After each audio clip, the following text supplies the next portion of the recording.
Hello, I am Barendipitous, and we are 3 days away from the release of Brawlhalla Tales Nyx, the first Brawlhalla graphic novel. Very, very exciting. In anticipation for this, I wanted to talk about the people behind the graphic novel. If you look at the Dark Horse listing, if you look at just the cover, you'll see there's four names on the bottom. It's taking a while to load, sorry. You'll see RJ Jost, Matt Woomer, Roshan Kuricchianal, and Lucas Gattoni. I'm sorry if I butcher any of those names. I'm doing the best I can. But for more context, RJ Jost and Matt Woomer are credited as writers. RJ Jost is credited as the artist. Roshan Kuricchianal is credited as the colorist, and Lucas Gattoni as the letterer.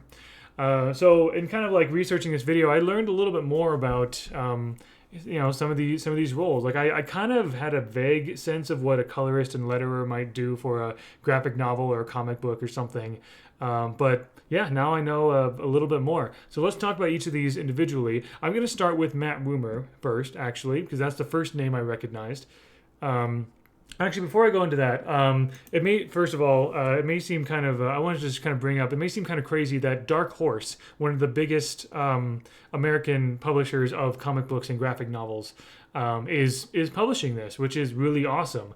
However, when you think about it, it's probably not that crazy considering that Ubisoft has worked with Dark Horse many times. If you just search Ubisoft on the Dark Horse website, you will see Star Wars Outlaws, Assassin's Creed, more Assassin's Creed, Skull and Bones, Immortals Phoenix Rising, Far Cry 6, Assassin's Creed Valhalla. Ubisoft and Dark Horse already have a bit of a connection, having already made some books before, like the art of such and such, and even some comic books and graphic novels. So it's not that crazy for this connection to have been made, and I am very grateful for that. I think that's really awesome.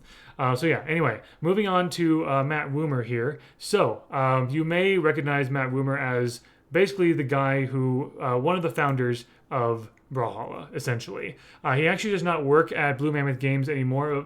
He was co-founder of Blue Mammoth Games, now co-founder at Huge Workshop.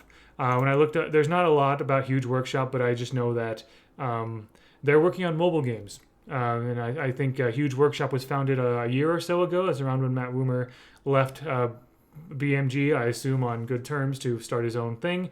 But yeah, I bring up his Twitter page because he's pretty much never active, but I wanted to point this out. When back in November, when these announcements were made about Star Wars crossovers and the graphic novel especially, Matt Woomer himself said, "Fun trailer breakdown, thanks. I'll add that the book is canon, but it's a different part of the story than the in-game lore, and it may make you see Nyx's in-game lore in a very different light." If you wanted to know whether it's canon, that is the proof that it is. Matt Woomer is basically, not only was he the co-founder of Blue Mammoth Games, one of the co-founders of Brawlhalla, but also co-creators of Brawlhalla, but also he was the main Brawlhalla lore person, like writer, actual Brawlhalla lore writer for a while. I don't know exactly how when things developed into having a whole lore team at Blue Mammoth Games, but Matt Woomer was definitely the person who set the tone for the Brawlhalla universe. So we have, lore nerds everywhere have a lot to thank him for. And actually, we get a little more insight on the Amazon page of the graphic novel. It says here, Matt Woomer led the Brawlhalla lore writing team for the first 59 legends, and now cheers from the sideline as the team embarks on the next 59. Matt co-founded Blue Mammoth Games with Lincoln Hamilton and co-wrote with Rick Dakan the world and quest of the MMORPG Dungeon Blitz. He worked on the MMORPG City of Heroes, and his new studio is Huge Workshop. So it's interesting that it says he basically, so after 59 Legends, it sounds like he left Blue Mammoth Games, and the 59th legend is Red Raptor. Loki is legend number 60, and you may remember I made a couple videos about the crazy Darkheart clues and reveals leading up to Loki being revealed as legend number 60. And so I think that was kind of like the perfect, I think you can kind of draw a line between Matt, all the legends that had Matt Woomer's lore writing leadership, and then the rest of the lore team kind of taking the reins when Matt left, which I think that is awesome. We're seeing lots of cool stuff, especially with the ransom virus thing legend more recently. And of course with the battle pass narratives and things like that. So I think that's really cool. I think we're definitely, as far as lore writing and legend design, we've definitely been seeing a kind of changing of the guard more recently. But Matt has been definitely working on this graphic novel for years. I'll explain a little more about that. But first, I want to talk about the next person, R.J. Jost. R.J. Jost, I didn't recognize his name at first, but I realized that I think I have met this person before. R.J. featured in a recent dev stream a couple weeks ago. This was from 11 days ago. And this is when Defensive was hanging out with RJ and kind of like revealing Battle Pass Classic 6. This was the dev stream where at the very end, Defensive got that strange like dark USB thing that he plugged into the laptop, right? And that's when all the ransomware virus thing. Yeah, you see the USBs holding there. So that's this. But throughout the rest of the stream, RJ, who is right over here, was making a bunch of wonderful sketches. Feel free to kind of look at this stream yourself and see all the wonderful sketches that RJ did. And also they talk a little behind the scenes about the creation of the graphic novel. But this is RJ, the artist and also one of the writers for the graphic novel. Now. A cool thing about this is that I believe, so back in BCX of 2022, that was my first BCX in person. I was able to moderate a couple of panels. One of them was a lore panel, which featured Matt and RJ, I believe, if I'm not mistaken. And we talked about lore, and that's where I learned how the lore team works together to create legend lore and things like that, which was really, really cool discussion that we had. I remember there was one time where Matt accidentally let slip something about the comic book or whatever. It seemed to be just sort of a slip of the tongue sort of a thing. I deliberately sort of ignored it because I assumed that was not an intentional thing and just kind of moved on. But that was 2022.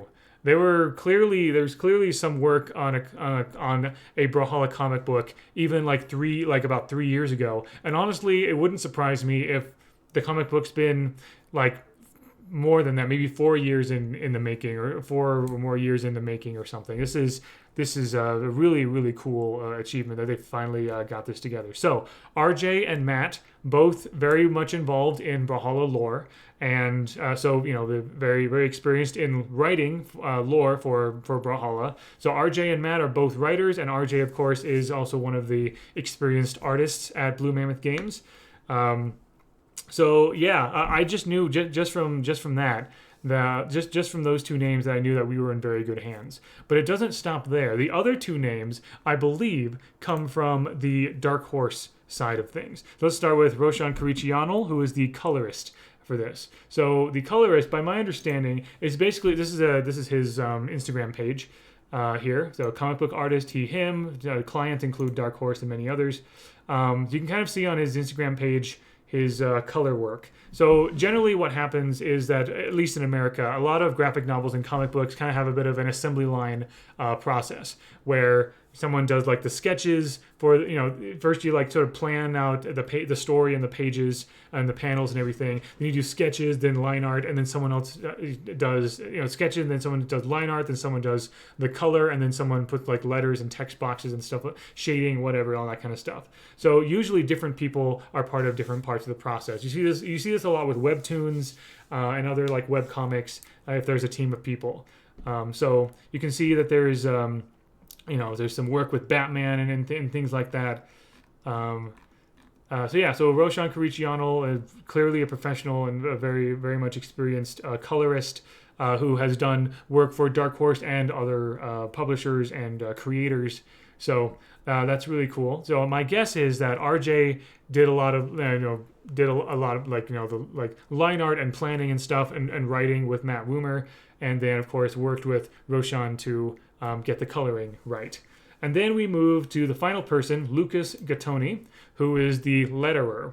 Now, it's my understanding that the letterer is generally the person in a comic book or graphic novel that puts the speech bubbles, the text boxes, and also many times the automatopoeia. When you see the wham or the krakoom or the all the crazy, you see like a thump, or the ooh, or like these sounds with like crazy letters and things like that, krakoom, and so forth. You can also kind of see like different styles of text boxes and speech bubbles and so forth, and captions. That's what the letterer does, and that was Lucas's job. And I noticed even in the preview of the preview pages from IGN, there were some cases where like some of Nix's like sort of narration were in these black boxes with a purple outline, and even a scythe on the outside of one of them to show that it's Nix talking.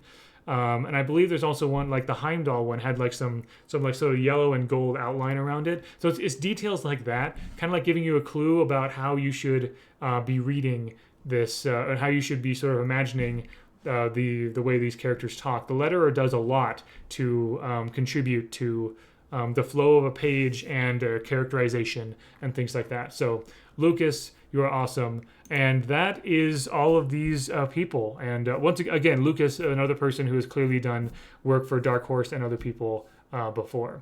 So yeah, we are in very good hands here. And I just wanted to kind of give a little bit of insight into at least what I personally kind of learned and dug up while I was kind of researching more about these people and these people who work together to make this wonderful graphic novel. So yeah, I hope you're just as excited as I am to finally get your hands on this story. I hope it is the start of many more, but if nothing else, this looks like just a fantastic work that will be... at least I and many other lore nerds will definitely appreciate. So thank you very much for watching. Oh, by the way, let me know in the comments what are you most excited for about this graphic novel. I have a bunch of other videos planned for next week, especially when it finally releases on Tuesday, June 17th. And so yeah, stay tuned for that. Thank you very much for watching. I hope you enjoyed. And until next time, all the best.